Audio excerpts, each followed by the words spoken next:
Hey guys, all the products you see in this video can be found in the description down below. Today we have the SanDisk Extreme MicroSD card. I'll tell you my favorite thing about it in just a second, but first some things you need to know. Guys, this particular card is 256 gigabytes, and I've used these things in like trail cameras, GoPros, drones, stuff like that.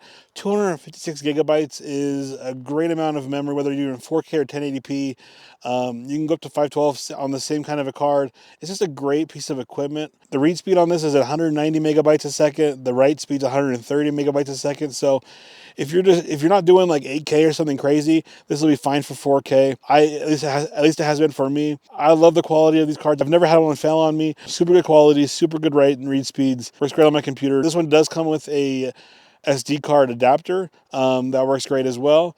But guys, this is just a great thing to have if you are recording 4K in any kind of a camera. Great for storage as well. It's nice and small, nice and compact. But I just had great experiences with this. My favorite thing about it has to be the fact of how good it is, how dependable these have been. I have bought over probably 20 or 30 of these over the last 10 years. Of course, they've gotten better and better, but the same brand, and they've never disappointed me. I highly recommend this product. Thanks for watching. If you like what you saw, please subscribe. I appreciate it a ton. Have a good day, guys.